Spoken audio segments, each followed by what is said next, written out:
Havia temperaturas pré-verão nos vai. Maio de 2012 na Grã-Bretanha, quando a Agência Espacial Europeia anunciou uma missão emocionante através da British Broadcasting Corporation.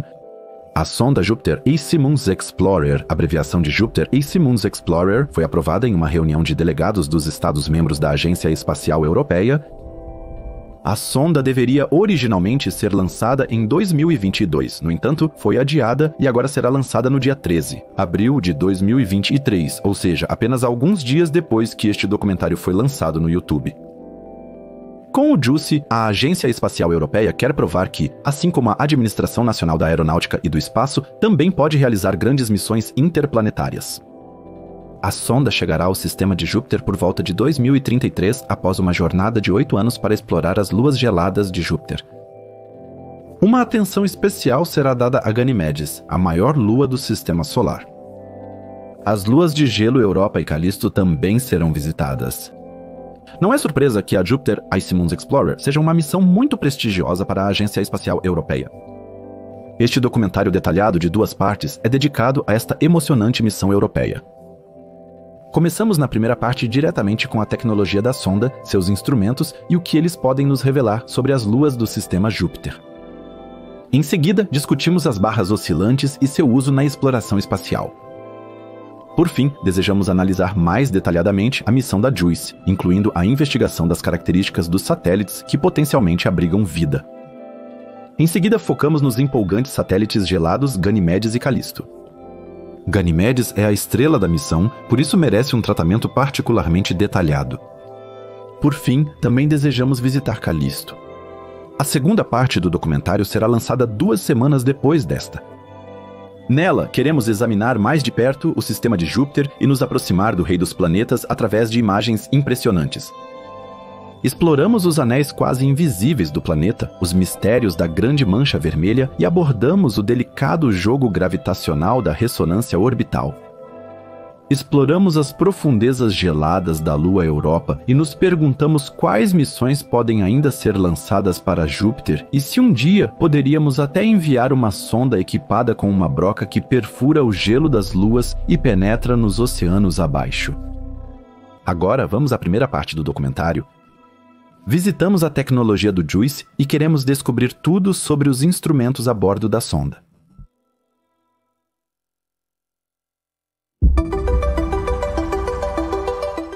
Quando o JUICE for lançado em 13 de abril de 2023 na Guiana Francesa com um Ariane 5, será um dos maiores dias para a Agência Espacial Europeia. Não são apenas bilhões de euros que os Estados-membros investiram na sonda, mas também o prestígio da Agência Espacial Europeia. Os funcionários da Agência Espacial querem mostrar que podem competir com a grande irmã Administração Nacional da Aeronáutica e do Espaço e realizar uma missão interplanetária. Mas também nos questionamos, o que exatamente deveria começar agora? Como é a tecnologia do Jupiter EC-Moons Explorer e quais funções a sonda possui? A sonda contém 11 instrumentos distintos. A missão é liderada pela Agência Espacial Europeia, enquanto a Administração Nacional da Aeronáutica e do Espaço participou de um único instrumento. Ao observar de perto os instrumentos e equipamentos a bordo da sonda, notamos que ela se assemelha a muitas outras do mesmo tipo. Há um corpo principal central, ao qual estão anexados 2 enormes coletores solares de mais de 80 metros quadrados. Eles são realmente necessários. A intensidade da luz solar diminui proporcionalmente ao quadrado da distância. Isso significa concretamente que, como Júpiter está 5 vezes mais distante do Sol do que nós, a luz solar que chega lá é apenas 4% tão intensa quanto na Terra. Portanto, os coletores solares precisam ser muito grandes. Se Jupiter EC-Moons Explorer tivesse sido construído com a mesma funcionalidade 30 ou 40 anos atrás, teria necessitado de um painel solar muito maior devido à baixa eficiência dos coletores solares na época. Os coletores solares se organizam como asas ao redor do corpo principal. Mas então surge a questão, como a carenagem de carga útil do Ariane 5 poderia acomodar uma sonda deste tamanho? A carenagem de carga útil de um foguete é a parte onde se encontram as sondas ou satélites que serão levados ao espaço. O Ariane 5 tem cerca de 17 metros de comprimento e volume de 200 metros cúbicos. Teoricamente, os engenheiros seriam capazes de embalar a sonda longitudinalmente na carenagem de carga útil, mas os frágeis coletores solares provavelmente não resistiriam a tal posicionamento. O segredo do transporte é, como no telescópio espacial James Webb e outros grandes sondas e observatórios espaciais, dobrar o aparelho. Quando a sonda estiver no espaço, os coletores solares se abrirão revelando seu real tamanho. Juntos, eles e a sonda principal pesam mais de 6 toneladas. No corpo principal, no entanto, estão o coração e a mente do Juicy. Vamos dar uma olhada mais de perto nos diferentes instrumentos agora, para que possamos entender melhor suas funções mais tarde, quando chegarmos aos montes de gelo. Também não examinaremos em detalhes todos os dispositivos, apenas os mais relevantes. Vários meses após o anúncio, a Agência Espacial Europeia lançou uma competição. Instituições científicas de todo o mundo deveriam propor instrumentos que a agência espacial incorporaria na sonda. No 21º, em fevereiro de 2013, a Agência Espacial Europeia publicou 11 dispositivos selecionados que estariam a bordo da sonda. Todos os instrumentos estão instalados no corpo principal em forma de caixa da sonda. O instrumento se chama IANOS. Ele pode ser considerado a ferramenta mais importante da sonda, pois permite à Agência Espacial Europeia fotografar a superfície das luas geladas. O nome vem do latim e é escrito como Iovis Amorum ac naturum undique scrutator, traduzido como a observação de Júpiter, seus casos amorosos e descendentes. Casos amorosos porque o deus romano Júpiter, ou seja, o deus grego Zeus, que tem uma função muito semelhante à de Júpiter na mitologia grega, traiu sua esposa Juno com Io, Europa, Calisto e Ganimedes. Correspondentemente irônico é então também a nomeação da sonda Juno, que está na órbita de Júpiter, que na mitologia romana é a esposa de Júpiter e controla seu marido infiel com seus casos amorosos, as 4 luas galileanas. Mas vamos voltar para a câmera. O instrumento construído no Japão pode capturar as superfícies das luas de gelo com mais de 400 metros por pixel. Objetivos selecionados e interessantes devem até ser mostrados em 25 metros por pixel. Uma resolução mais alta seria possível, mas a largura de banda é limitada devido à distância entre Júpiter e a Terra, então os objetivos da sonda devem ser selecionados mais rigorosamente do que os de um rover de Marte.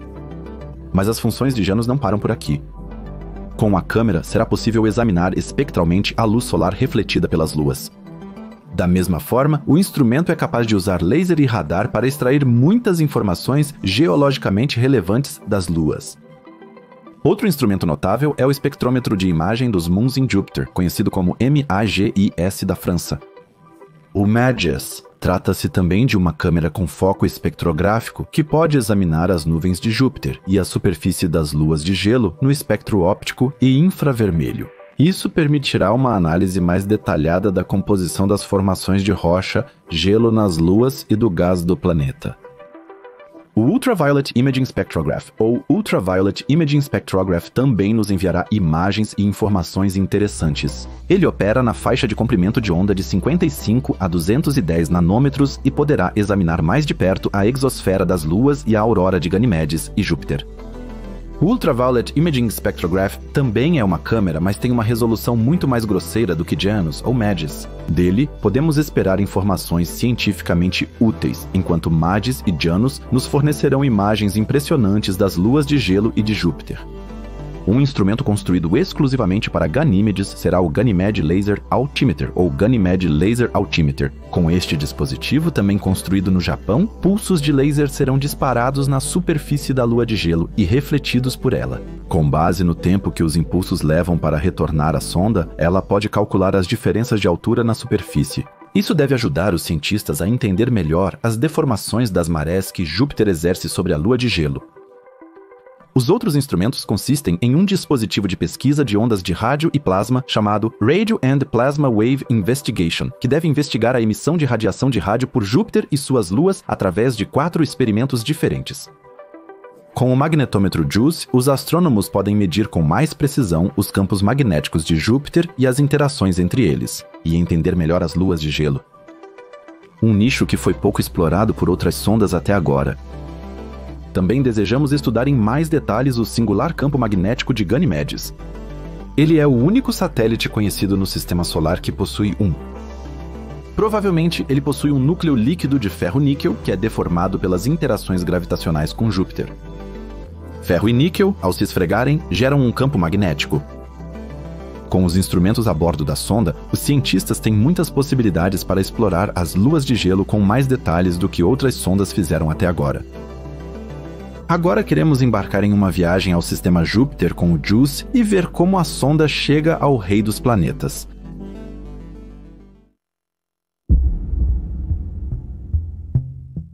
Quando as organizações espaciais enviam sondas interplanetárias para o espaço, várias coisas são importantes. O timing correto da missão, a velocidade da sonda, a direção do voo e a posição dos corpos celestes no sistema solar.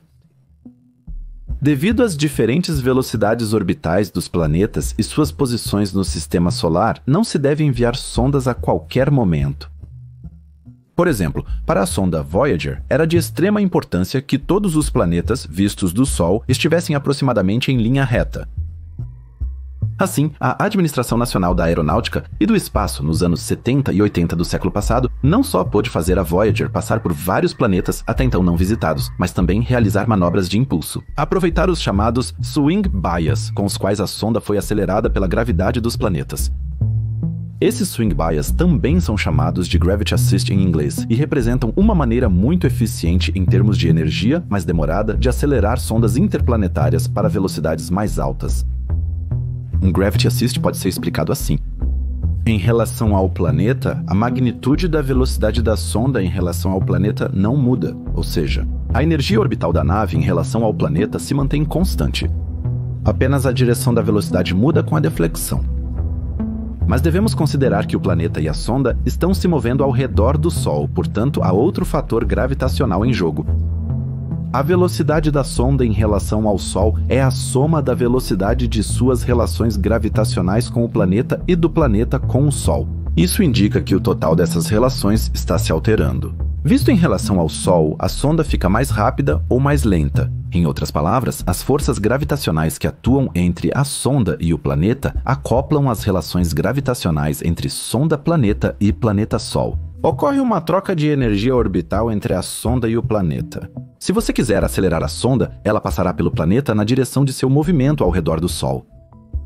Uma pequena, mas desprezível porção de sua energia orbital é subtraída do planeta. Esse é o motivo pelo qual Júpiter ou outros planetas gasosos que foram visitados, por exemplo, pelas sondas Voyager, estarão a uma fração de milímetro mais próximos do Sol em alguns bilhões de anos do que estão hoje.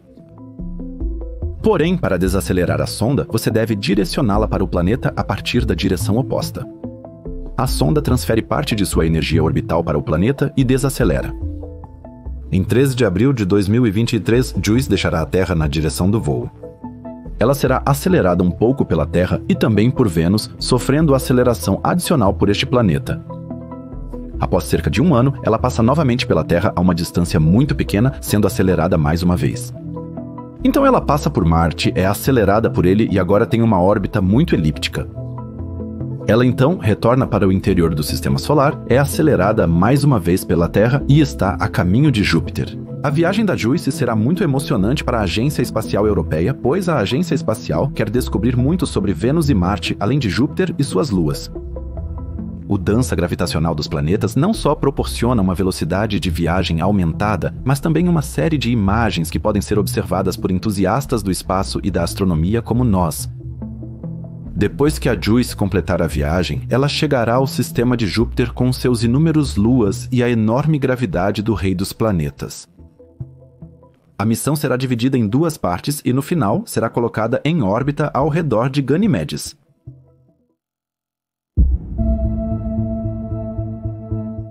Uma vez chegando ao sistema de Júpiter, a missão realmente começa. A sonda deve chegar em julho de 2033 após uma viagem de 8 anos, primeiro realizando uma passagem pelo astro da missão Ganimedes para entrar na órbita joviana durante um procedimento que dura 7 horas e meia. A primeira órbita do JUICE será muito longa, pois a sonda ainda possui uma velocidade de viagem muito alta. A missão da sonda tem duas fases principais. Na primeira, o JUICE fará principalmente voos rasantes pelas luas de gelo. Cerca de 12 passagens estão planejadas por Ganimedes. Durante uma passagem, todos os instrumentos da sonda serão utilizados para extrair o máximo de dados valiosos das luas. Os órbitas alongados já mencionados vão ficando cada vez menores, enquanto a sonda se prepara para uma injeção no sistema de Júpiter. A sonda transfere energia orbital para as luas e o planeta gasoso, reduzindo gradualmente sua órbita. Um ano após a chegada, começa a primeira de apenas 2 passagens por Europa. Este corpo celeste já foi examinado em detalhes por outras sondas e, portanto, é de interesse secundário para a JUICE. No mesmo mês, também há previsão de passagem por Calisto. JUICE visitará esta lua um total de 21 vezes durante sua missão. Suspeito que essas visitas frequentes estejam relacionadas à pouca exploração de Calisto por outras sondas e os cientistas da Agência Espacial Europeia desejam obter uma imagem precisa deste corpo celeste. Dentro de 2 anos e 5 meses, JUICE passará muitas vezes mais por esta lua e mudará seu ângulo de órbita tão drasticamente que sua órbita será quase 45 graus em relação à eclíptica joviana. Ela faz isso para finalmente ser colocada em uma órbita ao redor de Ganimedes. O plano da Agência Espacial Europeia é manobrar JUICE para a esfera de Rio de Ganimedes. Isso se refere àquela área do campo gravitacional onde a gravidade da Lua se sobrepõe à de Júpiter. Para isso, a energia orbital de JUICE precisa ser muito reduzida, pois a Lua de gelo possui apenas uma pequena força gravitacional comparada a Júpiter. Até 2035, a órbita será gradualmente circularizada para que a sonda possa observar a Lua de maneira mais consistente. Nesta fase da missão, a sonda se move quase perpendicularmente à eclíptica joviana. JUICE será a primeira sonda a ser colocada em órbita ao redor de uma lua fora do sistema Terra-Lua. Só isso já é um empreendimento enorme em termos de tempo e energia. A inserção em órbita circular de Ganimedes também inicia a segunda fase da missão, dedicada exclusivamente a esta lua. Durante o ano, ela entrará em uma órbita que a levará a somente 500 quilômetros da superfície lunar. A órbita será praticamente circular. Assim, a Agência Espacial Europeia pode observar a Lua quase ininterruptamente. Dessa altura, é possível capturar fotos incríveis da superfície lunar. O magnetômetro da sonda pode medir o campo magnético da Lua com muito detalhe. Os espectrógrafos e as câmeras podem determinar a composição exata da superfície, as diferenças de altitude e talvez até a existência de um oceano de água sob Ganímedes. A missão finalmente terá um fim espetacular quando a sonda atingir a superfície gelada no final de 2035 e se desintegrar em dezenas de milhares de pedaços. Isso lembra fortemente o fim da missão do orbitador Cassini, que caiu em Saturno e coletou muitos dados da atmosfera do planeta gasoso nos últimos momentos de sua existência. No entanto, a queda na superfície gelada não será acompanhada por uma imersão nas camadas de nuvens de um gigante gasoso. Como Ganimedes não possui uma atmosfera significativa, os últimos dados da sonda consistirão principalmente em medições feitas bem próximas à superfície do satélite de gelo. No entanto, os cientistas certamente passarão muitas décadas analisando os dados e imagens coletados. Vamos examinar os objetivos da missão e as luas de Júpiter, Ganimedes e Calisto mais de perto.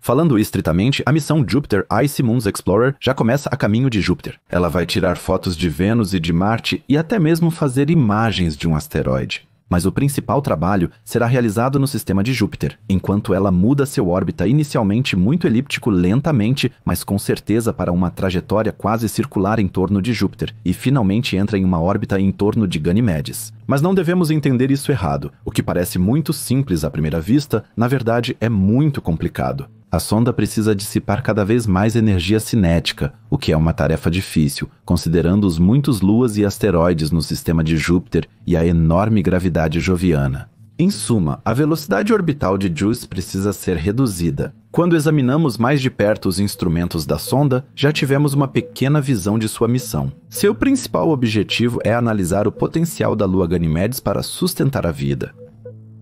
Junto com a exploração de Calisto e Europa, JUICE poderá traçar uma imagem muito ampla e até agora desconhecida das luas galileanas.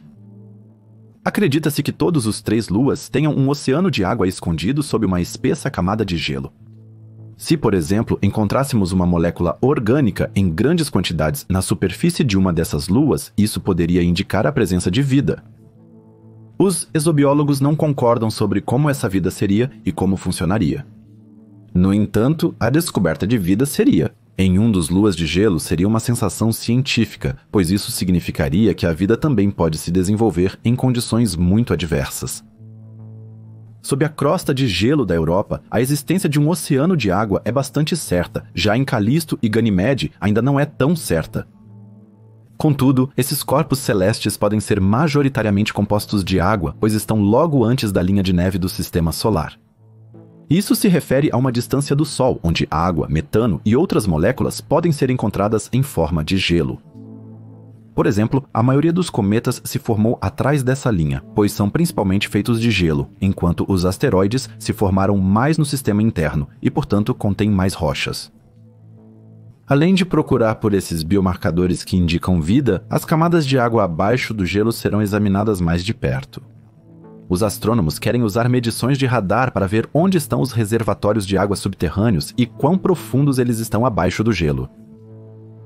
A superfície pouco compreendida das luas Calisto e Ganímede será analisada detalhadamente, um projeto já realizado na lua Europa. Europa já foi bastante explorada, enquanto seus companheiros gelados já foram fotografados, mas ainda não foram estudados em detalhes. Além disso, a geologia e a topografia de Ganímede serão examinadas de perto e um mapa da superfície da Lua será criado. Uma análise da rocha poderia indicar que ela foi, por exemplo, lançada à superfície devido à pressão subterrânea.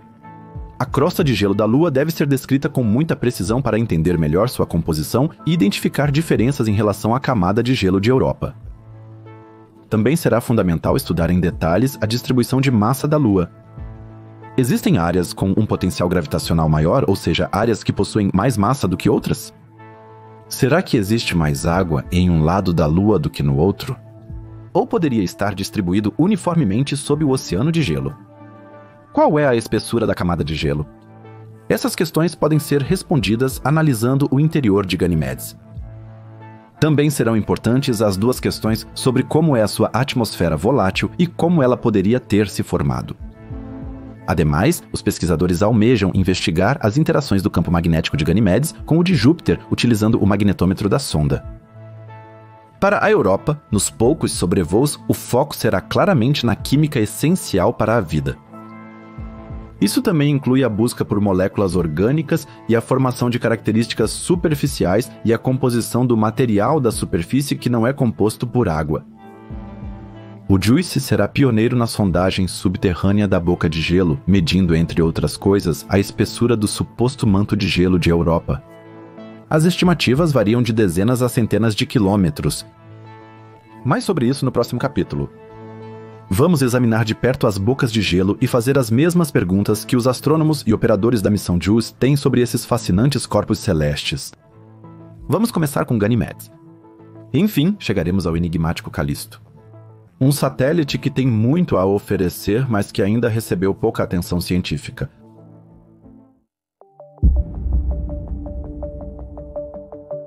Ganímedes tem uma particularidade: é o maior satélite lunar de um planeta em todo o sistema solar.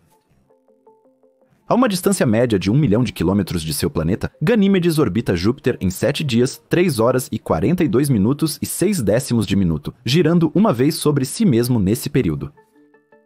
Assim como Europa, Ganímedes também tem uma rotação chamada de amarrada, um fenômeno que ocorre em corpos celestes que estão muito próximos de seu planeta, ou de um planeta à sua estrela. Seu enorme diâmetro de 5.262 km o torna cerca de 100 km maior que a Lua de Saturno, Titã, mas muito maior que Mercúrio. No entanto, Ganímedes não é mais massivo que o planeta mais próximo do Sol, pois possui uma densidade menor e, portanto, é muito mais leve que o mensageiro celestial da mitologia grega. A observação profissional e detalhada de Ganímedes começou com as passagens de Júpiter pela sonda Pioneer 10 e Pioneer 11 e 6 anos depois pela Voyager 1 e Voyager 2. Embora essas sondas já tenham tirado fotos incríveis, como a área de Lagash-Sulcus capturada pela Voyager 2, que mostra uma falha na crosta de gelo, a verdadeira exploração da Lua só começou com a sonda Galileu, que chegou ao sistema de Júpiter em 1995 E durante os 8 anos de estadia, realizou várias passagens pelas luas galileanas. A superfície de Ganimedes consiste em 2 placas continentais que se movem independentemente uma da outra, e nas bordas das quais são formadas cadeias de montanhas rasas. Tectonicamente, a Lua é semelhante à Terra, embora a maior parte da atividade tectônica provavelmente tenha cessado devido à suposta história de formação tranquila da Lua. Cientistas examinaram crateras de impacto em sua superfície e descobriram que elas têm até 3 bilhões e meio de anos. A superfície de Ganimedes é, portanto, muito estática.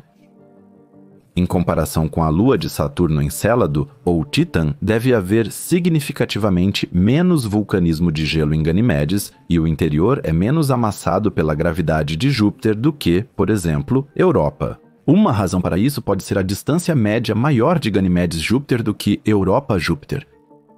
Ganimedes está localizado mais de 300 mil quilômetros mais distante do planeta gasoso do que a segunda lua mais interna, Europa. Mas isso foi tudo para a estrela da missão JUICE? Ganimedes parece um corpo celeste bastante monótono, quase sem atividade tectônica, um interior muito tranquilo e uma superfície extremamente antiga. No entanto, os cientistas da Agência Espacial Europeia não teriam escolhido esta lua se ela não tivesse surpresas a oferecer. Já lidamos com o enorme poder das estrelas de nêutrons e a formação de campos magnéticos no documentário Magnetars. Eles são criados quando o material dentro de um corpo celeste se esfrega um contra o outro. É assim que se forma o campo magnético da Terra, do Sol, de outros planetas e estrelas. E como fica a situação com Ganímedes? A partir de estudos da sonda Galileu da Administração Nacional da Aeronáutica e do espaço de 1996, os astrônomos sabem que Ganímedes possui um campo magnético. Isso lhe confere uma posição única entre todas as luas do Sistema Solar. Os campos magnéticos causam auroras, faixas de gás incandescente, quente e eletrificado, que podem ser encontradas tanto no polo norte quanto no polo sul da Lua. No entanto, o campo magnético da Lua parece ser muito fraco. Júpiter possui um campo magnético muito grande que se sobrepõe ao de Ganimedes, formando interações interessantes que a sonda Jupiter Icy Moons Explorer investigará detalhadamente. Os cientistas acreditam que, quando o campo magnético de Júpiter se move, as auroras visíveis em Ganimedes mudam e se movem para frente e para trás. Joachim Sauch, da Universidade de Colônia, teve a ideia de observar o campo magnético da Lua com o telescópio espacial Hubble. Em uma imagem composta do telescópio espacial Hubble em óptico e ultravioleta, é possível descobrir luzes acima da Lua que, no entanto, não podem ser vistas a olho nu. As luzes são visíveis onde, entre outros fatores, situa-se o campo magnético lunar. Eles podem indicar que um oceano de água salgada pode estar escondido sob a superfície da Lua, que gera o campo magnético através de seu movimento, ou que ele possui um núcleo ainda líquido que é agitado pela ação das marés de Júpiter, assim como o interior da Europa. Encontramos outra surpresa com a seguinte declaração: Ganímedes parece ter uma atmosfera muito fina. Já em 1972, alguns astrônomos britânicos, indianos e americanos que pesquisavam em Java, Indonésia, observaram uma passagem de estrelas de Ganímedes. A Lua passou por uma estrela e os astrônomos examinaram as mudanças na luz das estrelas causadas por Ganímedes. Eles descobriram vestígios de hidrogênio e estimaram a pressão atmosférica em apenas 1 microbar. Durante a passagem da Voyager pelo planeta 7 anos depois, ela descobriu um eclipse do provável sistema binário K Centauri em uma outra frequência, no entanto, nenhuma atmosfera. A observação feita pelos astrônomos que trabalham em Java ocorreu no espectro óptico. Apenas 16 anos depois, evidências de uma atmosfera foram encontradas usando o telescópio espacial Hubble, que examinou a Lua no ultravioleta distante. O telescópio detectou uma cintilação. Quando o oxigênio molecular é separado por impactos de elétrons, o ar é excitado e cintila. Agora poderíamos pensar que qualquer vida sob a camada de gelo produziria esse oxigênio. No entanto, segundo astrônomos da Administração Nacional da Aeronáutica e do Espaço, isso é bastante improvável. O oxigênio é mais provavelmente produzido quando a radiação divide o gelo de água na superfície de Ganímedes em hidrogênio e oxigênio. Em outras palavras, a superfície da Lua sofre erosão devido à radiação e perde pequenas quantidades de material para o espaço. Medições similares foram realizadas na Europa. Logo, não há uma atmosfera constante. Possivelmente, a camada de gás envolvendo as duas luas e talvez Calisto seja altamente volátil e carregada pelo vento solar. Ganímedes foi formado junto com Júpiter. Isso significa que a Lua nasceu do disco de acreção que cercava o planeta gigante. Mais detalhes na parte 2 deste documentário. Ferro e níquel se acumularam no interior da Lua e formaram seu núcleo, enquanto camadas de rocha e, finalmente, água e gelo se acumulavam por cima. Estima-se que toda a água de Ganimedes armazenada no oceano e no gelo seja várias vezes o volume de H2, o terrestre. A Lua parece também possuir uma estrutura única. Antes da virada do milênio, astrônomos suspeitavam que suas camadas de gelo e água fossem formadas como um sanduíche. Segundo essa hipótese, abaixo da camada de gelo superficial há uma camada de água e sob esta outra de gelo. No entanto, um estudo publicado em 2014 mostrou que poderia haver várias camadas de água separadas por camadas mais finas de gelo. De acordo com a pesquisa, a camada mais profunda está em contato com a mudança de rocha lunar, provavelmente a 800 km de profundidade. As temperaturas da água nesta profundidade poderiam ser bem mais altas do que na camada abaixo do gelo, devido à maior pressão. Como Ganimedes está em rotação sincronizada, existe um lado eternamente voltado para Júpiter e um lado oposto. No lado oposto ao gigantesco planeta, estende-se a região Galileu-Réquio, que com um diâmetro de 3.200 km cobre cerca de 1/3 deste lado e pode ser vista aqui em uma foto no canto superior esquerdo. Esta planície está repleta de crateras e pode até ser observada em grandes telescópios da Terra. Uma região com essas dimensões deve representar o remanescente de um enorme evento de impacto desde os primórdios da Lua. O impactador certamente media vários centenas de quilômetros e alterou a composição e a aparência da Lua para sempre. A região está coberta com material antigo e muito escuro, cercado por gelo mais claro e mais jovem. Os cientistas estimam que essa região tenha 4 bilhões de anos. Devido a essa idade avançada, parece que as regiões polares da Lua sempre foram equipadas com uma camada de gelo mais espessa e imóvel, enquanto no Equador é mais provável encontrar gelo mais fino. Outra estrutura extremamente incomum é chamada de Tiamat-Sulcus. Trata-se de uma faixa de terreno de 2.000 km de comprimento repleta de pesquisas perto do Equador que é interrompida por uma falha. Os sulcos têm 14 pesquisas paralelas ao norte e 20 ao sul. A causa da deformação do terreno não está clara. Alguns cientistas acreditam que sejam estruturas semelhantes às listras de tigre em Europa. Tiamat-Sulcus pode ter sido formado pelos movimentos do gelo quando ainda estava ativo. Hoje, a Lua é quase geologicamente inativa e pode ser considerada mais do que um mundo sem vida. Eu uso a palavra aparentemente de propósito, pois o JUICE certamente vai revelar segredos lunares. Imagino a sonda descobrindo placas de gelo em movimento ou criovulcões extintos que passaram despercebidos por outras sondas. Infelizmente, teremos que esperar anos até recebermos as primeiras imagens do JUICE. Esperemos que meu canal ainda exista até lá, para que talvez haja um documentário de acompanhamento sobre isso.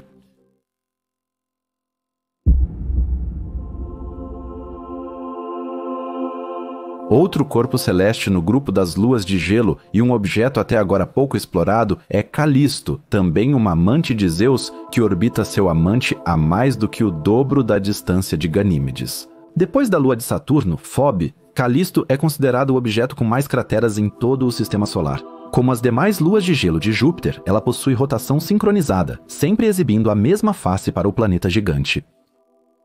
Calisto provavelmente possui uma camada de gelo de 200 km de espessura que, como na Europa, poderia envolver um oceano de água salgada. Isso é sugerido por estudos da sonda espacial Galileu. Também foi detectada uma fraca magnetosfera da Lua, que está relacionada ao fato de que provavelmente deve haver um líquido condutor de eletricidade em seu interior. No entanto, apesar dessas características, Calisto é menos representada na mídia, certamente porque a Lua está muito mais distante de Júpiter, o que significa que as forças de maré que atuam sobre ela são mais fracas e, portanto, não foi tão focada em todas as visitas de sondas. Montanhas ou outras características especiais são quase inexistentes em sua superfície. Portanto, Calisto, como Ganímede, é considerada geológica e tectonicamente muito inativa. Como resultado, as crateras em sua superfície não se regeneraram ou foram cobertas novamente por material do manto, o que significa que a Lua provavelmente tem uma superfície muito antiga.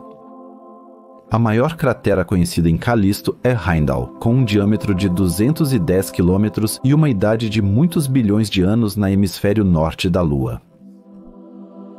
Em sua superfície, duas estruturas notáveis são enormes bacias de impacto.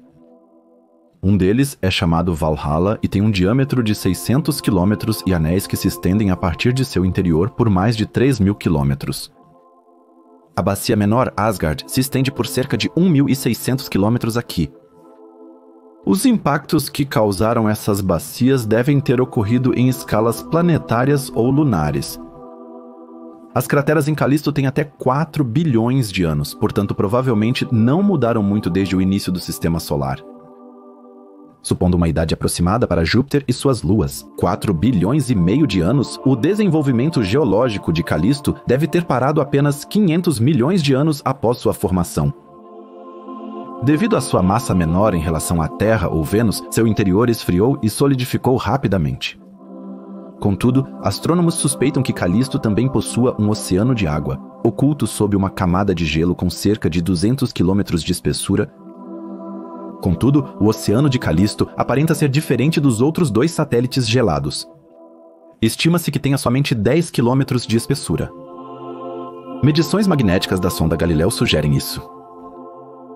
Se formos para o lado oposto da cratera Valhalla, ou seja, para o outro lado da Lua, não veremos nenhuma fissura ou falha, como as que existem em grandes impactos em corpos celestes sólidos como a Lua ou Mercúrio. O oceano de água poderia ter amortecido as ondas de choque sísmicas do impacto de Valhalla que se moviam através do interior da Lua e assim ter evitado a formação de trincheiras ou sulcos no outro lado da Lua. A sonda Jupiter Icy Moons Explorer realizará as mesmas investigações em Calisto, Ganímede e Europa. A sonda passará 21 vezes pela Lua. Nenhuma outra sonda visitou Calisto tão frequentemente quanto Jupiter Icy Moons Explorer no futuro. Podemos esperar medições da espessura da camada de gelo e da extensão do oceano. A sonda também investigará o tipo e a composição da rocha na superfície da Lua, para que os astrônomos possam inferir quais substâncias estão misturadas à água. Calisto pode parecer um corpo celeste chato, no entanto, deve ser de grande interesse para a exploração espacial tripulada. Depois que a humanidade talvez tenha pousado em Marte, a Lua deve ser a próxima opção. Ele está de fato fora do cinturão de radiação de Júpiter. Caso contrário, enfrentaríamos apenas a radiação cósmica e o vento solar, e não precisaríamos nos preocupar com a radiação de Júpiter. Calisto é envolto em mistérios. Com o JUICE, estaremos mais perto de responder algumas dessas perguntas.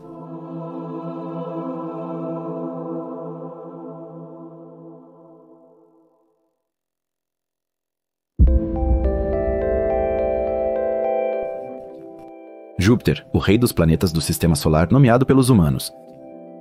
Ele influencia a órbita de todos os outros planetas como nenhum outro corpo celeste e talvez tenha sido essencial para a origem da vida na Terra. Na segunda parte do documentário, buscamos nos aproximar deste planeta e de sua lua gelada, Europa. Vocês descobrirão por que as órbitas das 3 luas internas de Júpiter estão em ressonância orbital entre si.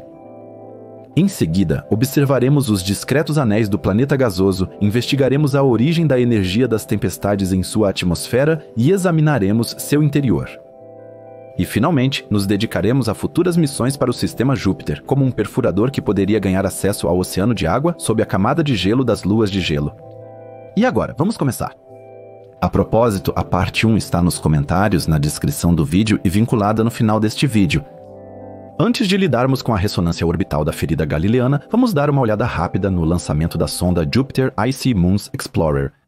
Como já devem ter notado, a Agência Espacial Europeia lançou com sucesso sua sonda espacial Jupiter Icy Moons Explorer no dia 14 de abril. Jupiter Icy Moons Explorer foi lançada às 8h14 da manhã, horário local, do Centro Espacial Europeu na Guiana Francesa, em um foguete Ariane 5. O lançamento, originalmente planejado para 13 de abril, foi adiado em um dia devido ao clima. Após o lançamento, a sonda espacial se separou do foguete e contatou a Terra via rádio às 9h04. Em seguida, os painéis solares de 27 metros foram desdobrados, com expansão completa confirmada às 9h33.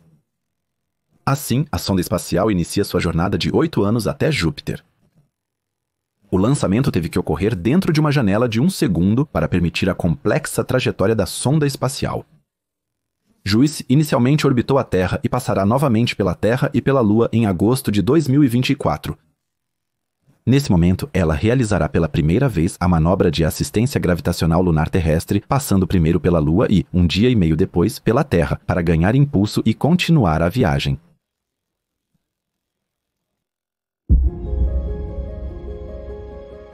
Há cerca de 400 anos, o cientista natural Galileu Galilei anunciou a descoberta de 4 luas que orbitam Júpiter, cada uma observável como um ponto brilhante em seu telescópio. Por séculos, novas descobertas sobre esses corpos celestes foram raras.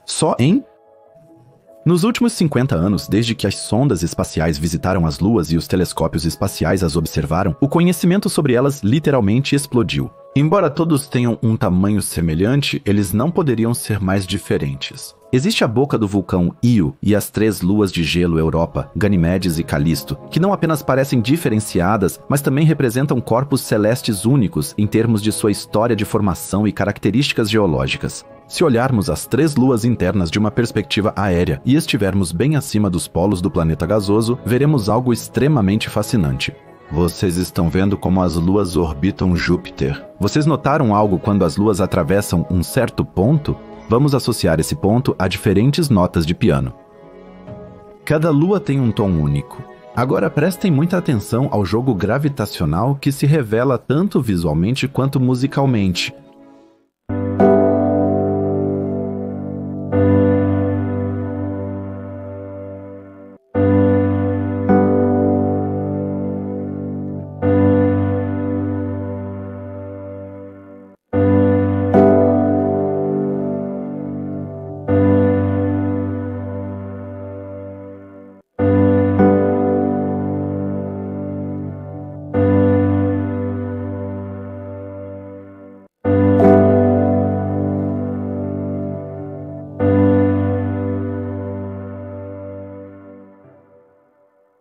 O que estamos vendo e ouvindo?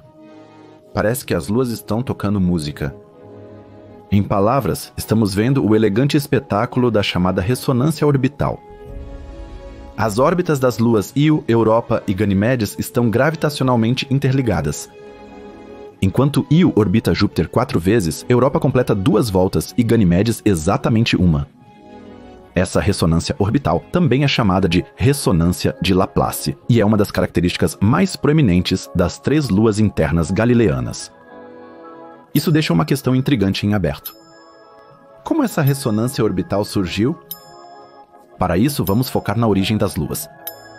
Para isso, vamos trazer um velho conhecido deste canal, o astrônomo russo-americano Konstantin Batygin, do Caltech, nos Estados Unidos da América, junto com seu colega Alessandro Mobidelli do Observatório Côte d'Azur, na França. Ele aparentemente tem uma resposta para essas perguntas em um artigo que apareceu na edição de maio de 2020 do Astrophysical Journal. Para isso, vamos voltar ao início do Sistema Solar. Durante seus primeiros milhões de anos de vida, o Sol estava cercado por um disco protoplanetário de gás e poeira. Isso também é chamado de disco circunstelar, de circum para círculo e estelar para estrela. Rapidamente, material suficiente se acumulou em um ponto do disco para formar Júpiter. Júpiter formou seu próprio pequeno disco de acreção, originando alguns de seus satélites. Esta é chamada na astronomia de disco circunjoviano. Ela foi praticamente alimentada com material do disco circunstelar que cercava o Sol.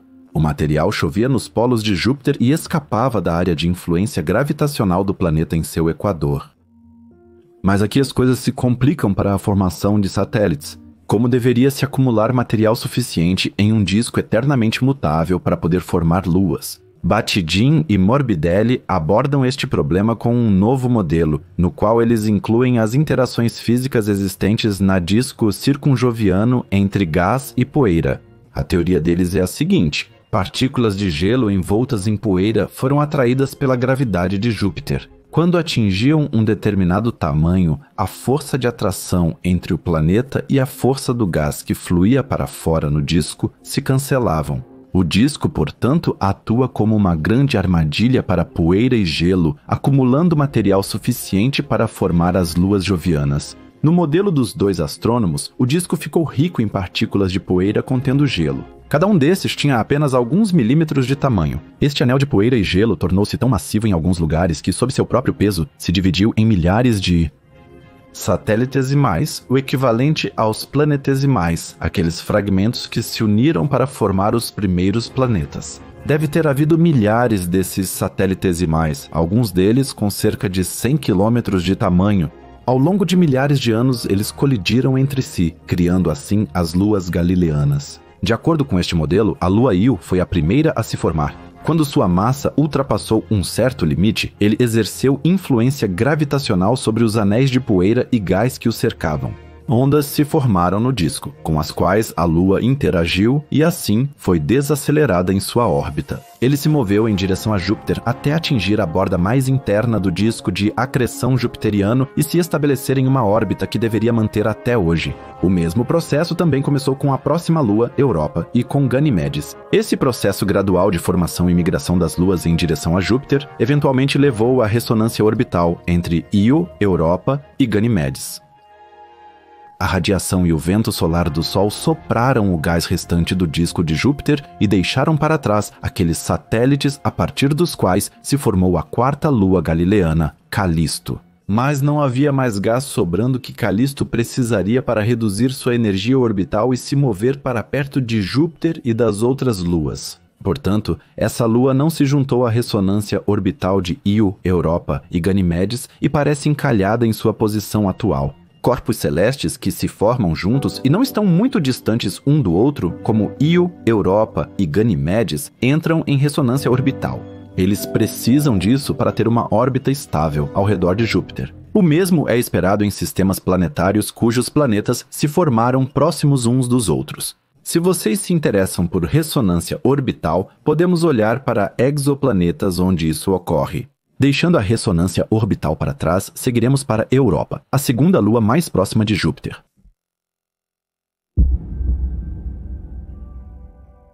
Se estivéssemos em Europa, poderíamos primeiro admirar como um turista se sentiria sensacional ao estar na lua de gelo e olhar para Júpiter. Deve ser uma vista fantástica estar nesta lua e observar o maior dos planetas gasosos, vendo-o lentamente surgir no horizonte e estar muito bem visível a uma distância média de apenas 670 mil quilômetros. A própria Europa, com um diâmetro de 3.121 quilômetros, é a sexta maior lua do Sistema Solar e a menor das luas galileanas, pois Europa era uma amante mortal de Zeus na mitologia grega. Surpreendentemente, poucas crateras são encontradas em Europa. Em comparação com a Lua da Terra, isso é muito notável, pois Luna tem centenas de milhares, se não milhões de crateras, a maioria delas com muitos bilhões de anos. A baixa densidade de Europa sugere uma alta atividade geológica, de modo que a idade máxima da superfície é estimada pela comunidade científica em 50 milhões de anos. Isso também implicaria que há muita atividade no interior dessa lua de gelo, e é muito provável que exista um oceano de água sob uma espessa camada de gelo.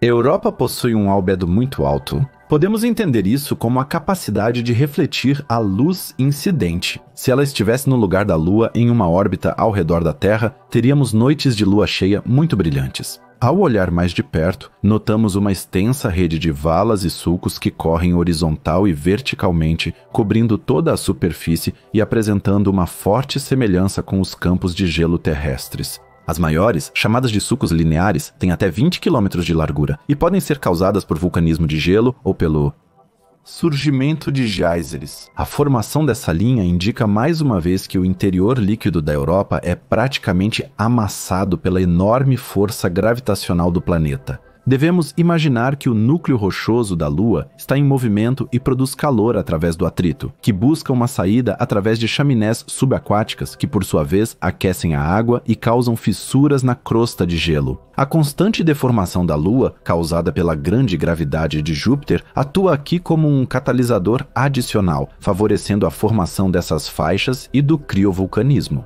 Mas vamos nos concentrar na camada de gelo e no oceano muito provável abaixo dela. Este não é apenas objeto de especulações selvagens, mas talvez já tenha sido comprovado várias vezes. Investigações espectroscópicas revelaram que a camada externa da Lua é composta de gelo de água. A espessura da camada de água e gelo é estimada entre 80 e 170 quilômetros. Em comparação com a estrutura em camadas da Terra, essa parte da Lua poderia ser considerada como uma camada externa ou camada de gelo e água. As massas de gelo da Terra, especialmente o Ártico e a Antártica, são chamadas na ciência de criosfera ou esfera de gelo. A esfera de gelo da Europa aparentemente é bastante espessa e pode não ser fácil alcançá-la com sondas espaciais como uma broca. Contudo, ainda é desconhecida a exata relação entre água e gelo ao redor do núcleo da Europa. Algumas estimativas sugerem uma camada de gelo de 2 a 18 km de espessura, enquanto outras sugerem de 20 a 30 km de espessura. O oceano correspondente, portanto, deve ter no máximo 100 km de profundidade, talvez apenas 30 ou 50 km. Embora a Europa seja obviamente muito menor e menos massiva do que a Terra, a quantidade de água líquida presente lá seria mais do que o dobro da quantidade de todos os oceanos terrestres juntos. A sonda JUICE deve esclarecer isso, pois ela investiga a espessura aproximada da camada de gelo e talvez até descubra com o que estamos lidando em detalhes. No entanto, as semelhanças geológicas com a Terra não param por aqui.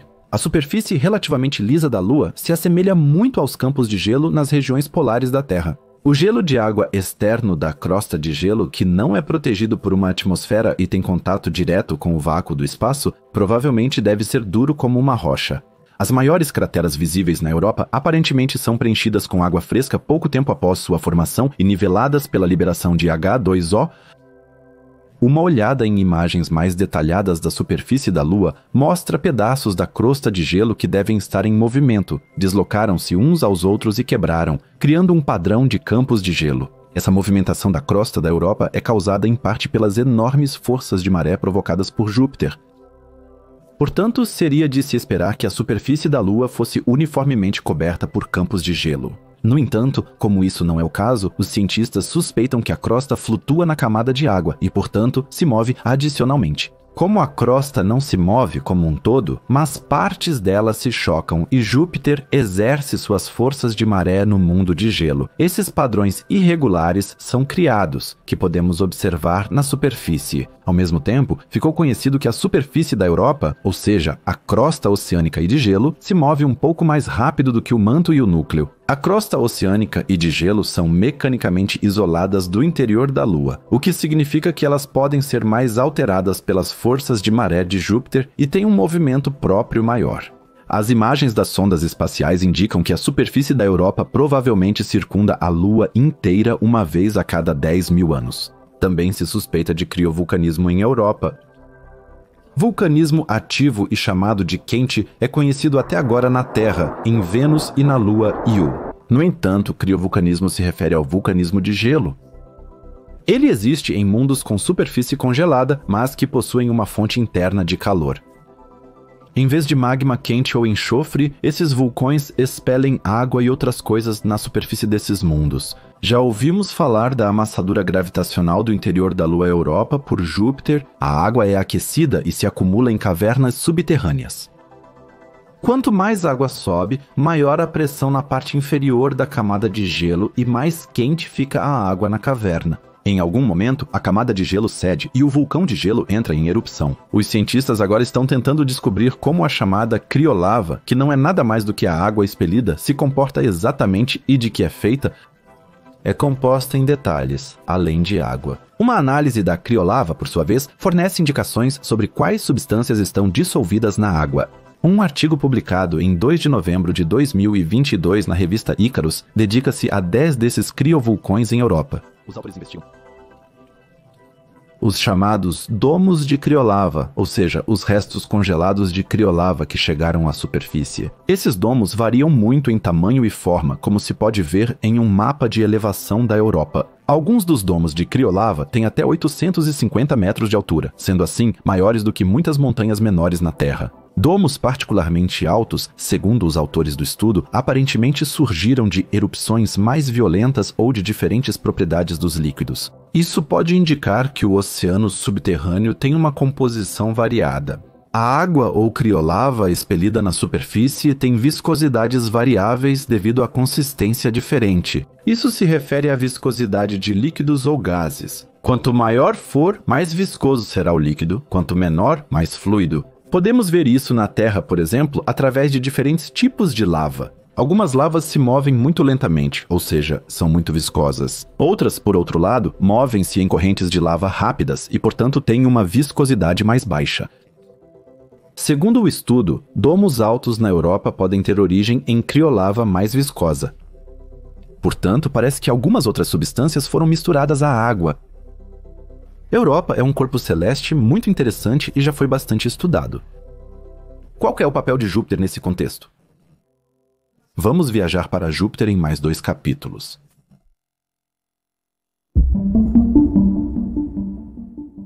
Mais de 2 vezes mais pesado do que todos os planetas, luas e asteroides do Sistema Solar juntos e com gigantescos sistemas de tempestade, ele reina atrás do cinturão de asteroides como o rei não coroado dos planetas no Sistema Solar, o planeta Júpiter, nomeado após o pai dos deuses romanos, com seus 97 luas descobertas até hoje, é o maior e mais pesado planeta nesta pequena área da Via Láctea, que chamamos de Sistema Solar. Ao observarmos este belo corpo celeste, descobrimos imediatamente as inúmeras faixas de sua atmosfera. Diversos tons de marrom e laranja dão ao planeta sua aparência inconfundível. Eventualmente, sistemas de tempestades atravessam essas faixas, se estendendo além das camadas atmosféricas. Alguns desses tempestades, como a Grande Mancha Vermelha observada por Galileu Galilei, são tão grandes ou maiores que a Terra e têm séculos de idade.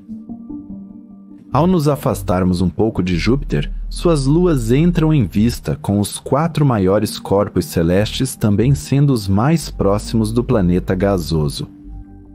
Júpiter foi visitado por várias missões de sondas. Júpiter foi visitado pela Pioneer 11 em 1974, Voyager 1 em 1979, Galileu 2 décadas depois e finalmente pela Juno, que chegou no dia 5 de julho de 2016. Juno é apenas a 2ª sonda a entrar em órbita ao redor de Júpiter. Juíce será a 3ª e substituirá Juno com atraso. A missão desta sonda foi prolongada até setembro de 2025. No entanto, um aspecto de sua aparência, Júpiter esconde do olho nu seu fraco sistema de anéis, que foi suspeito pela primeira vez na missão Pioneer 11 em 1974 e foi fotografado pela primeira vez pela Voyager 1 quando a sonda estava no 5º. Em março de 1979, mergulhou na sombra de Júpiter e os anéis foram reconhecidos à contraluz do Sol. Mas por que o sistema de anéis é tão pequeno e quase invisível? Porque Saturno tem um sistema de anéis muito extenso, até mesmo visível da Terra, enquanto os anéis de Júpiter só são reconhecíveis sob certas condições. Assim como o sistema de anéis de Saturno, os anéis de Júpiter consistem em várias unidades, compostas por poeira de diferentes luas na órbita do gigante gasoso. A alta gravidade do planeta atrai muitos asteroides para sua órbita que colidem com as luas. Assim, gradualmente, alguns anéis foram formados, pois diferentes luas do gigante gasoso foram atingidas. Existe um anel principal, que se estende numa área de 92.000 a 122.500 km medidos a partir do centro de Júpiter, além de 2 outros anéis, mas significativamente mais fracos, que foram batizados de anéis Gossamer e que se conectam ao anel principal do lado de fora. O anel principal se estende até a órbita da pequena lua Adrastea. Além da órbita de Adrastea, pode-se medir uma menor densidade de partículas na transição para os anéis externos, de modo que essa lua, juntamente com outra muito pequena chamada Metis, pode ser identificada como as principais fontes de poeira do anel. Por muito tempo, a origem dos anéis foi controversa.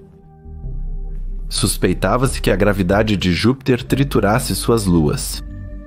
Mas, na verdade, asteroides atingem essas luas e levantam poeira que não pode ser retida pela baixa gravidade desses pequenos corpos celestes e, assim, entra em órbita ao redor de Júpiter. Apesar de sua enorme largura de 2 a 3 terras, o anel principal tem apenas cerca de 30 km de espessura. Comparados aos anéis de Saturno, os anéis de Júpiter podem ser vistos sob certas condições, por exemplo, contra a luz do Sol. Portanto, Júpiter nunca será chamado de Senhor dos Anéis. Mas por que os anéis são realmente tão pouco definidos? Observações terrestres dos anéis são extremamente difíceis ou impossíveis devido à baixa densidade, pois são compostos por grãos de poeira que consistem principalmente em partículas não maiores do que as presentes na fumaça de um cigarro. Outro fator também limita sua baixa visibilidade. Eles são quase completamente pretos e têm um albedo de apenas 5%. absorvem, portanto, 95% da luz solar, refletindo muito pouco. Além disso, enquanto os anéis de Saturno são compostos principalmente por pequenas partículas de gelo e, portanto, têm um alto albedo, os anéis de Júpiter são em grande parte compostos por rocha. Isso explica a baixa visibilidade dos anéis. Mas não se poderia esperar do maior e mais pesado planeta do Sistema Solar que ele também tivesse os maiores anéis? Os anéis de Júpiter parecem se mover em espiral no planeta e serão completamente absorvidos por ele no futuro. Essa rotação em espiral, também conhecida como agressão, é causada principalmente pelo forte campo magnético de Júpiter, que carrega eletricamente as partículas do anel. Essas partículas colidem com outras carregadas, algumas eletrificadas pelo vento solar, desacelerando-as e submetendo-as mais fortemente à gravidade de Júpiter. Também entra em jogo um segundo processo relacionado ao baixo poder de reflexão das partículas. Devido à alta absorção e à emissão de luz, ocorre uma desaceleração e uma perda de momento angular das partículas. Ambos os efeitos juntos causam o desaparecimento dos anéis dentro de cerca de 100 mil anos. Se não recebessem suprimentos constantes das colisões de asteroides com as luas Adrastea e Metis, eles teriam desaparecido do sistema de Júpiter há muito. Outros fenômenos em Júpiter, como seus enormes sistemas de tempestades, são mais chamativos que seus anéis. Agora vamos visitá-los.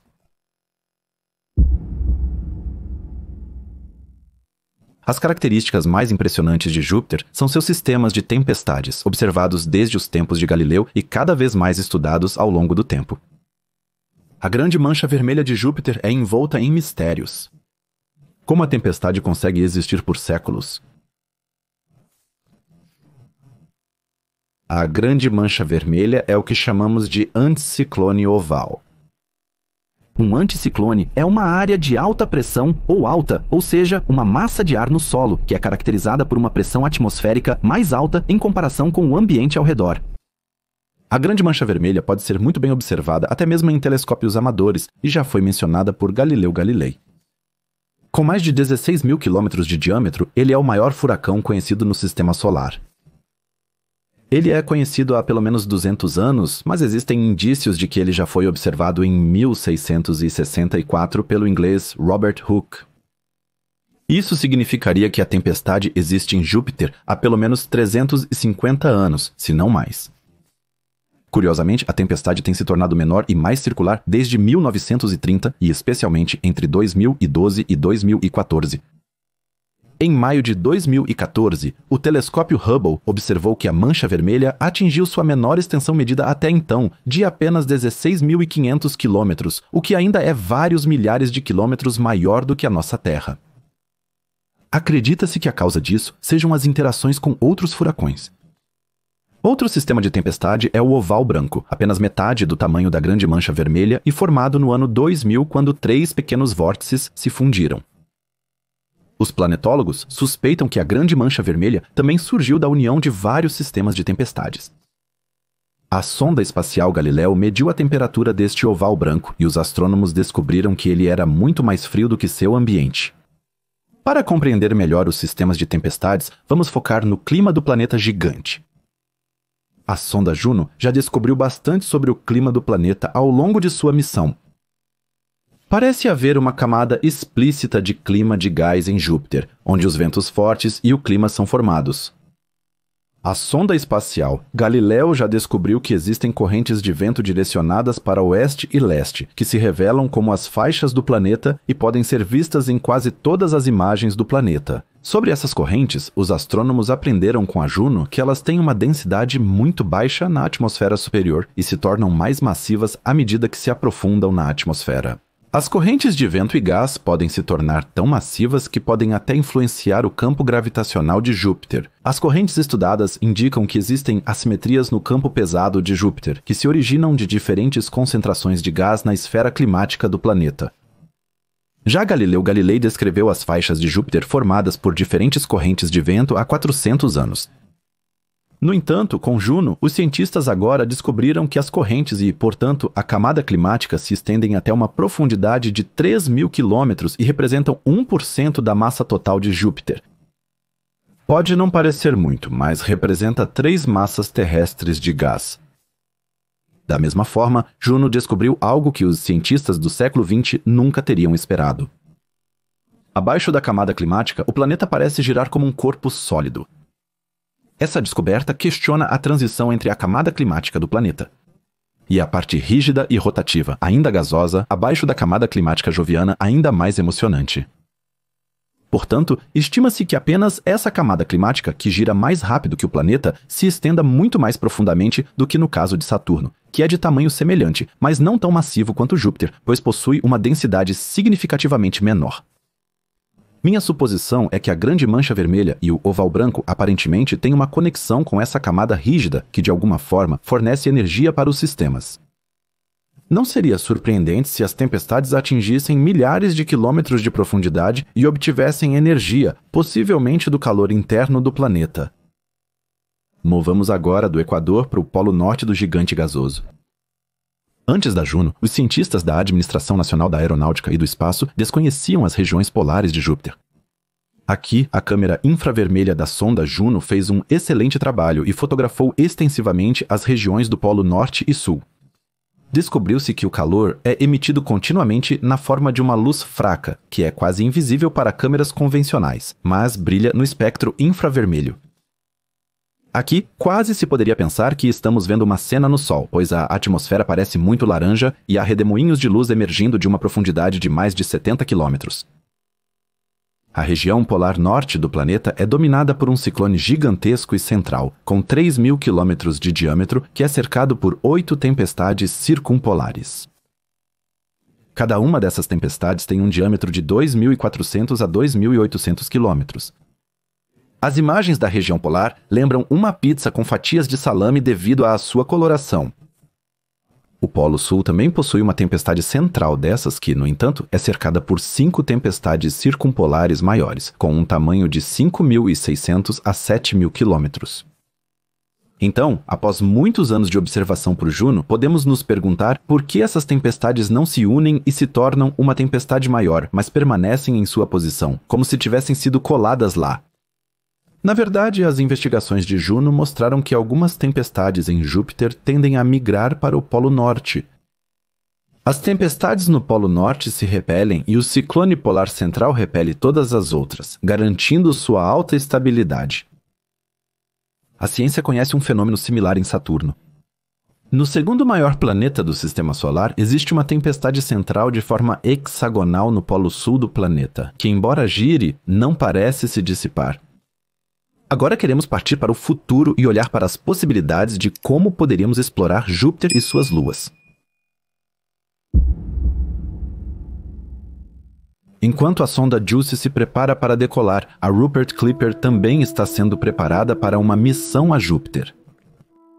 Sobre essa missão de sonda, eu já fiz um vídeo com a Video Space News há alguns anos. Assim como na Jupiter Icy Moons Explorer, a habilidade dos luas de gelo também é o foco da sonda que será lançada em outubro de 2024.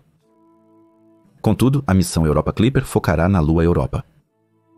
Ao contrário da Jupiter Icy Moons Explorer, a missão que inicia no ano seguinte não prevê uma órbita ao redor do planeta de gelo, apenas sobrevoos.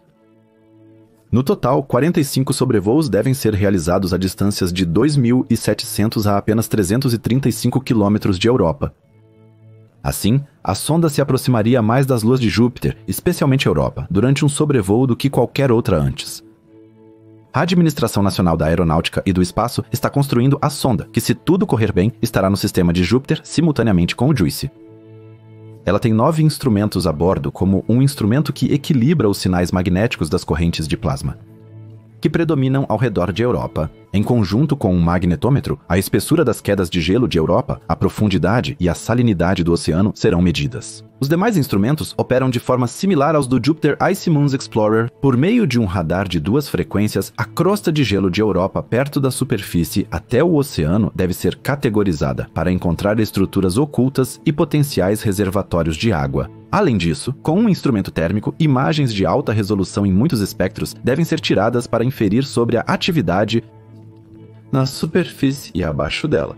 Nesta missão, a Administração Nacional da Aeronáutica e do Espaço tem como objetivo expor a sonda ao mínimo de radiação possível de Júpiter. Ela vai, na verdade, passar algumas vezes por Ganímede e depois orbitar em uma longa trajetória ao redor de Europa e Júpiter. A sonda Europa Cliff estará majoritariamente fora do cinturão de radiação de Júpiter, cruzando brevemente a órbita de Europa. Alguns instrumentos da sonda, sensíveis à radiação, estão numa caixa de aço separada, cercada por tanques de combustível que ajudam a bloquear ainda mais a radiação. O Europa Clipper, por enquanto, é apenas destinado para sobrevoos nas luas geladas. Se essas condições forem cumpridas, a missão poderá ser expandida e a sonda talvez seja colocada em uma órbita ao redor de Ganímedes ou Europa. Então, ela seria a segunda, depois do JUICE, a estar em uma órbita ao redor de uma lua fora do sistema Terra-Lua. Um projeto muito mais ambicioso é ou foi o Europa Explorer do Deutsches Zentrum für Luft- und Raumfahrt, o centro alemão para a aeronáutica e astronáutica. Internamente no projeto, a sonda também foi chamada de EUREX. Eu escrevo ou foi juntos porque não encontrei informações sobre se este projeto ainda existe ou, atenção, agora vem uma piada ruim, foi colocado no gelo. O projeto também foi desenvolvido no Centro Alemão de Pesquisa em Inteligência Artificial, GmbH, conhecido como Deutsches Forschungszentrum für Künstliche Intelligenz. Aparentemente, a EUREX estava apenas no status de uma investigação preliminar para futuras missões à Lua Europa de Júpiter. Eu cito do site do Deutsches Forschungszentrum für Künstliche Intelligenz, a investigação preliminar deve se concentrar principalmente nos aspectos da navegação de uma sonda robótica dentro do oceano supostamente sob a superfície de Europa e a penetração da camada de gelo. Concretamente, a penetração da camada de gelo significa que uma sonda robótica deve ser implantada em várias etapas sob a camada de gelo de Europa. O escudo de gelo de Europa será rompido, provavelmente por algum tipo de dispositivo de fusão que se move pedaço por pedaço através da camada de gelo. Uma vez chegada ao oceano de água, será lançada uma unidade de exploração chamada LENG Veículo Subaquático Autônomo que então afundará até o fundo do mar de Europa. A exploração subaquática deve ser totalmente automatizada. Por isso, o Deutsches Forschungszentrum für Künstliche Intelligenz também seria consultado. A camada de gelo de quilômetros de espessura seria muito grossa para os comandos de uma sonda orbital e não permitiria a passagem de radiação. O LENG Veículo Subaquático Autônomo ficará um tempo debaixo d'água e depois retornará ao ponto de entrada, acoplará ao perfurador de gelo e retornará à superfície. O vídeo que está sendo exibido agora foi criado pelo Deutsches Forschungszentrum für Künstliche Intelligenz e mostra a missão em seu desenvolvimento. Em um ponto, também é possível ver uma chaminé hidrotermal, que na Terra também é conhecida como Black Smoker. Teoricamente, esses poderiam existir na Europa, se a enorme gravidade de Júpiter, que amassa a boca de gelo, causar a liquefação do manto ou do material do núcleo da Europa. Eles seriam indispensáveis para o desenvolvimento da vida, pois os seres vivos precisam de calor de alguma forma para permitir reações enzimáticas. O fato de que esses exames preventivos não eram apenas palavras vazias é demonstrado pela existência real do LENG Veículo Subaquático Autônomo que explora de forma independente em uma piscina volumosa. O veículo é alongado e pode virar, subir e descer, além de avançar e recuar de forma totalmente autônoma. Ele também se aproxima de um Black Smoker simulado, chega perto dele e o examina. É até mostrado como o análise de variação longo retorna à estação base. Embora o veículo pareça funcionar bem em uma piscina na Terra, deve-se levar em conta que sob a camada de gelo de quilômetros deve haver uma enorme pressão de água e gelo. Portanto, um enorme peso recairia sobre o material do análise de variação longo e do perfurador. O veículo teria que ser construído de forma muito estável. Além disso, seria necessário determinar com muito cuidado o local da ruptura do gelo para que o EUREX não caia em uma bolha de água ou ar presa no gelo, ou em uma corrente perigosa ou uma mistura densa de gelo e água sob a camada de gelo. Por mais real que o LENG análise de variação existente possa ser, ainda existem muitos obstáculos à frente dos cientistas e construtores, que certamente seriam viáveis com o aumento da pesquisa na Europa e nos outros ex-mundi. EUREX parece ficção científica atualmente. Mas a aterrissagem na Lua não soava assim também antes de se tornar realidade. O que não foi anunciado agora se torna realidade. Como último grande tema deste documentário, abordamos o vulcânico satélite Io e sua intensa atividade geológica.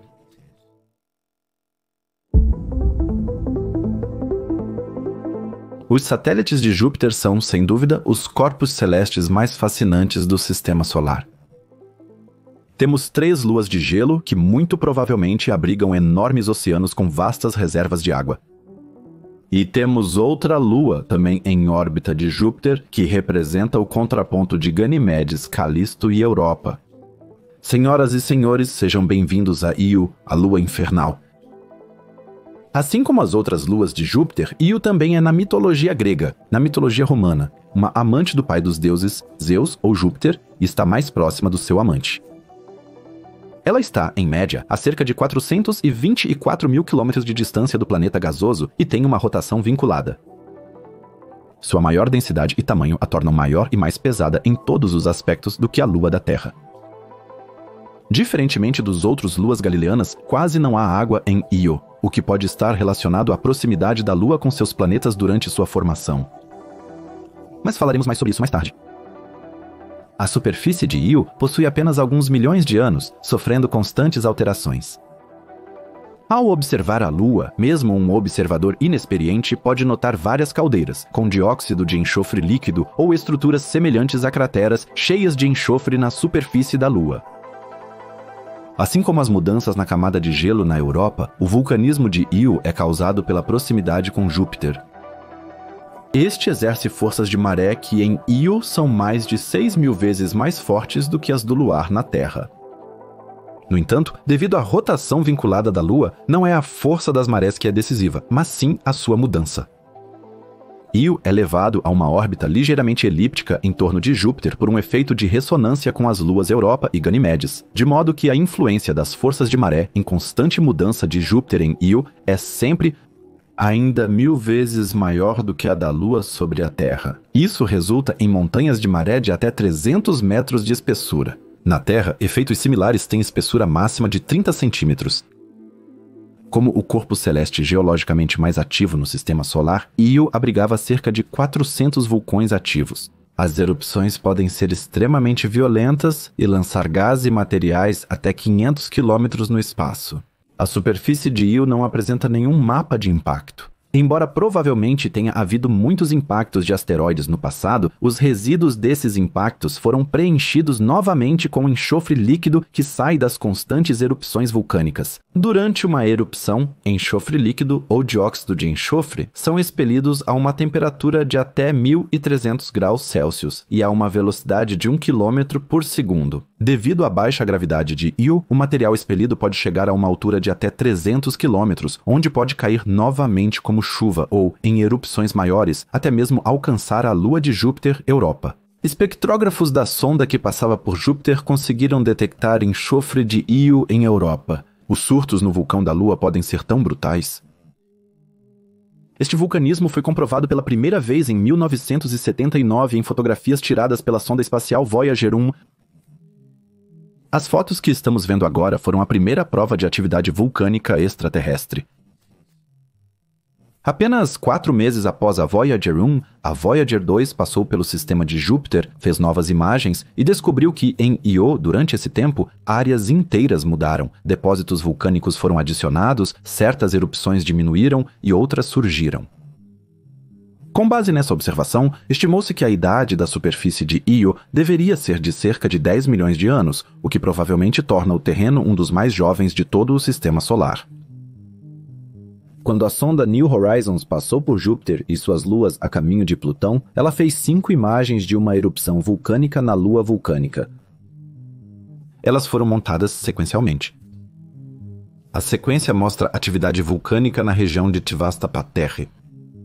A pluma de erupção tem 330 km de altura, mas só metade é visível nesta imagem, pois sua fonte está acima da borda da Lua no lado oposto. Outro vulcão é considerado um dos maiores do sistema solar. O vulcão Loki, também conhecido como Loki Patera, é um dos vulcões mais ativos e conhecidos na Lua. Loki, um vulcão estratificado, está localizado a 10,1 graus norte e 78 graus oeste. Ele se estende por uma área de cerca de 200 km de diâmetro, sendo assim o maior lago de lava em Io. Dentro do vulcão há uma grande depressão semicircular preenchida com uma camada de lava derretida. As temperaturas dentro deste lago de lava podem chegar a 1.700 graus Celsius. A atividade do vulcão é periódica, com o brilho e a radiação de calor aumentando e diminuindo ao longo do tempo.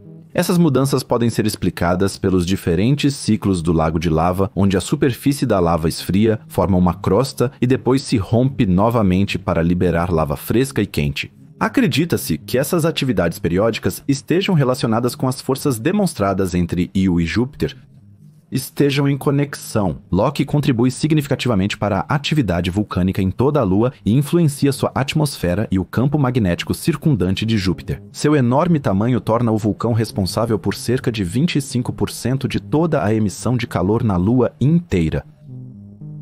Apesar de seu tamanho pequeno em comparação a Júpiter, Io tem uma influência significativa no campo magnético do planeta gasoso. A Lua funciona como um gerador elétrico que produz 400 mil volts e uma corrente elétrica de 3 milhões de amperes. Isso libera íons que inflam o campo magnético de Júpiter para mais do que o dobro de seu tamanho normal. O campo magnético de Júpiter absorve diariamente cerca de 1 tonelada de gás e poeira da fina atmosfera de Io, que é composta principalmente por enxofre ionizado e atômico, oxigênio, cloro, sódio e potássio. Io é cercado por uma nuvem de átomos neutros de enxofre, oxigênio, sódio e potássio formados em sua atmosfera superior e espalhados em sua esfera de Io. Se espalham? A esfera de Io é a área de um corpo celeste onde sua própria gravidade supera a de outro objeto. Parte desse material escapa da força gravitacional de Io e entra em órbita ao redor de Júpiter. Io orbita Júpiter dentro de um cinturão de radiação intensa, conhecido como torus de plasma de Io, que contém enxofre ionizado, oxigênio, sódio e cloro. Este torus é composto por 3 seções, um torus externo e quente fora da órbita de Io, uma região verticalmente expandida, conhecida como faixa, e um torus interno e frio. As partículas no torus quente contribuem parcialmente para a magnetosfera incomumente grande de Júpiter, inflando-a de dentro para fora. Para investigar variações dentro do torus de plasma, os pesquisadores medem a luz ultravioleta emitida por ele. A atmosfera de Io é fina e consiste principalmente em dióxido de enxofre, que é expelido de seus numerosos vulcões. A atmosfera não é estável e é constantemente renovada pelo vulcanismo e pelo vento solar e a magnetosfera de Júpiter. Desgastada. A exploração da atmosfera de Io pode fornecer insights sobre os processos que levam à formação e perda de atmosferas em luas e planetas. Io se destaca entre todas as luas de Júpiter. Ela é composta principalmente de rochas silicatos e possui uma pequena quantidade de água e gelo em comparação com as outras luas galileanas como Europa, Ganimedes e Calisto. As diferenças se devem principalmente à história de formação das luas e sua proximidade com Júpiter. Durante a formação do sistema Júpiter, os materiais mais pesados e resistentes ao calor, como silicato e metais, condensaram na parte interna do disco circunjoviano, enquanto substâncias mais leves e voláteis, como água, amônia e metano, dominavam na área mais distante. Para lembrar, o disco circunjoviano é o equivalente jupiteriano do disco circunstelar, que cercava o Sol após sua formação. Como o mais interno dos 4 grandes luas galileanas, Io se formou em uma região mais quente do disco de agressão jupiteriano, onde as substâncias mais voláteis já haviam sido evaporadas pelo calor. Portanto, Io é composto principalmente de rocha de silicato. Outro fator para a escassez de água em Io é a forte interação entre Io e Júpiter, sobre a qual já ouvimos falar muitas vezes. Essas enormes forças de maré causam um enorme calor, vulcanismo intenso e uma superfície constantemente em mudança. Qualquer quantidade de água em ou em Io provavelmente evaporaria rapidamente devido à atividade vulcânica e à alta energia térmica gerada pela fricção das marés e escaparia da fina atmosfera de Eos. Outra característica especial são as 100 a 150 montanhas de Eos. Essas montanhas têm uma altura média de 6 km e atingem sua altura máxima de cerca de 17,5 km nos South Berthold Montes.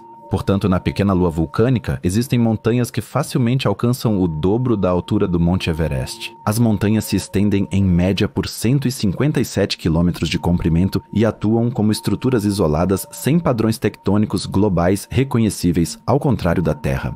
Para suportar a enorme topografia dessas montanhas, elas devem ser compostas principalmente de rocha silicática em vez de enxofre. Apesar do extenso vulcanismo, quase todas as montanhas de Io são estruturas tectônicas e não de origem vulcânica. A maioria das montanhas em Io se formam devido a forças de compressão na base da litosfera que elevam partes da crosta de Io através de abaulamento e frequentemente também por inclinação. As forças de compressão que levam à formação de montanhas são causadas pelo afundamento devido ao depósito contínuo de materiais vulcânicos. A distribuição global das montanhas parece ser oposta à distribuição de estruturas vulcânicas. Isso indica regiões de grande escala na litosfera de Io, onde a compressão, que favorece a formação de montanhas, e a extensão, que favorece a formação de paterae, ou seja, vulcões, predominam. Localmente, no entanto, montanhas e paterae muitas vezes se limitam entre si, o que sugere que o magma frequentemente explora zonas tectônicas fracas. Aliás, algo semelhante poderia ser imaginado na Terra jovem. Alguns milhões de anos após sua formação, sua crosta ainda era muito fraca e o vulcanismo predominava em todos os lugares. As montanhas que surgiram aqui devem ter sido muito altas e muito frequentes. Como em Io, provavelmente se formaram em zonas de falha tectônica na borda de áreas com atividade vulcânica. Isso é bem diferente de hoje, já que as montanhas se formam mais nas bordas das placas continentais. Io e a Terra Jovem, portanto, não tinham ou não têm placas continentais. Io é um mundo extremamente fascinante e tão contrastante com os mundos de gelo. Após essa longa jornada pelo sistema de Júpiter, faremos uma pausa e refletiremos sobre o que aconteceu e o que ouvimos.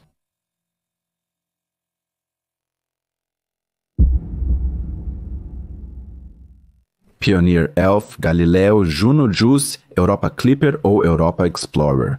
Todos nomes de missões de sondas passadas, presentes ou futuras localizadas no sistema de Júpiter. Juice é a mais recente e promete ser um grande sucesso. Nunca antes uma sonda esteve em órbita ao redor de uma lua fora do sistema Terra-Lua. Jupiter Icy Moons Explorer será muito importante para a ciência interplanetária europeia e até receberá a companhia do Europa Clipper da Administração Nacional da Aeronáutica e do Espaço. Aprendemos muito sobre Júpiter e suas luas de gelo. Ganímedes e Calisto são dois corpos celestes quase geologicamente inativos. Também visitamos Europa. Há a questão se os 3 satélites lunares oferecem condições habitáveis para a vida em um oceano sob sua camada de gelo, ou se nossas concepções de biologia extraterrestre são exageradas. Eles orbitam um planeta que não poderia ser mais impressionante e que desempenha um papel essencial no nosso sistema solar. Júpiter e suas luas geladas são fascinantes. Entretanto, toda a história precisa de um desfecho e toda reportagem de uma conclusão. Agradeço de coração a todos vocês. Vocês mantêm este canal funcionando? Não se esqueçam de se inscrever e ativar o sininho, e talvez até deixar um comentário para o algoritmo. Viva longa e prosperamente. Tchau.